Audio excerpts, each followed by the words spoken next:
आज़म साहब अॼु अकेलो पियो आहे, पूरे मुल्क ते राज कंदो हुई, तोसां मिलण न ईंदा हुया। अॼु उहे काॾे वई?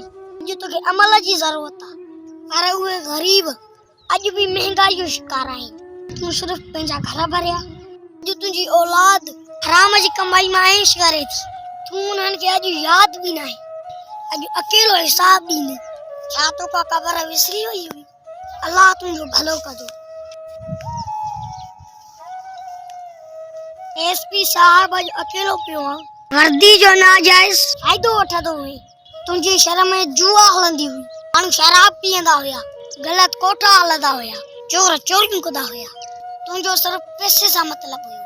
तुंहिंजी औलाद तुंहिंजी हराम जी पैसनि सां अयाशू करे थी।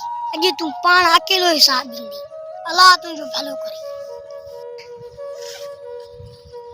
ठेकेदार साहब अॼु अकेलो पियो आहे, एॾी मिल्कियत छॾे।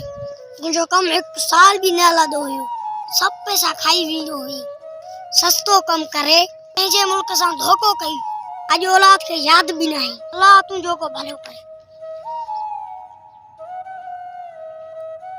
अदाकार साहब अॼु अकेलो पियो आहे, ग़लति ड्रामा ग़लति फिल्म ठाहींदो हुई, सभी जी उम्मत ख़राब कंदो हुई, पराई नियाणियूं घुराए उन्हनि खे ग़लति किरदार ॾींदो हुई। तुंहिंजे नफ़्स तोखे अलाह खां परे कयो। दुआ थी अलाह तुंहिंजो भलो। फनकार साहब अॼु अकेलो पियो आहे, तोखे ख़बर न हुई इस्लाम में म्यूज़िक हराम आहे। पेट जे करे, पैसनि जे करे अलाह नाराज़ कयो। जॾहिं ॻाईंदो हुए त आज़ान जो बि ख्यालु न कंदो हुई, ॿुधंदो हुए पोइ बि ॻाईंदो हुई। अलाह जी तुंहिंजे मथां रहमत हुजे। ए आलम दीन, बि मस्जिदूं मदरसा तुंहिंजा क़ाइम आहिनि, तुंहिंजे इल्म जी विरासत हले पई।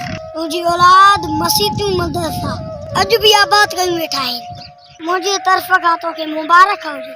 तूं ॾुखियो सिको दुनिया में गुज़ारो कयो, पर ईमान जो सौदो न कयो। लखे रहमतूं तुंहिंजे मथां।